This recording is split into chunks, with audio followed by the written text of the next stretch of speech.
Millions of dollars are stolen from thousands of people who are targeted by con artists because of their hobby. Local 12 troubleshooter Howard Ain tells us how this coin con worked and how authorities shut it down. This is a scam that had a slick website and utilized cold calls with high-pressure sales tactics. The suspects preyed on the elderly, and these guys were relentless. This is what a high-pressure telemarketer sounds like.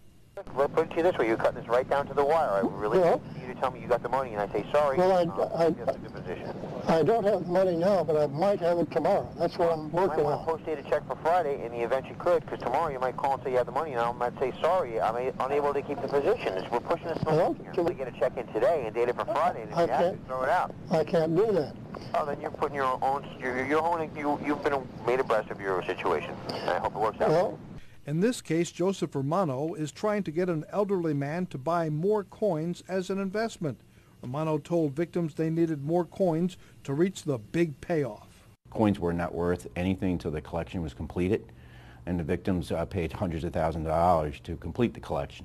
Romano built a boiler room of con men who would call victims with a sense of urgency to get them to complete their collections. You had to buy, and the other collectors were interested, and if you hurried up and purchased a coin today and express mail me the money, then you would get the coins, and these other investors would not get the coins.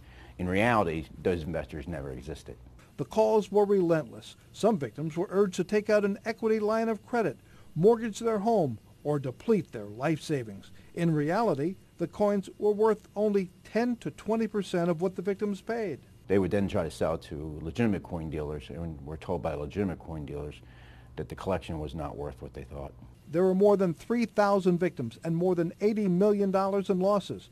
As complaints came in, postal inspectors shut down the operation and arrested Romano and his co-conspirators. Some advice from inspectors: take it to a legitimate, independent coin dealer to have it appraised.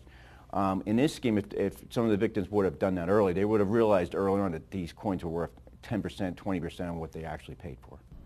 A judge sentenced Joseph Romano to 15 years in prison for conspiracy to commit mail fraud and wire fraud. Remember, anytime somebody is on the phone trying to rush you into quickly making a money decision, it should be a red flag. It might be a scam. Howard Ain, Local 12 Troubleshooter.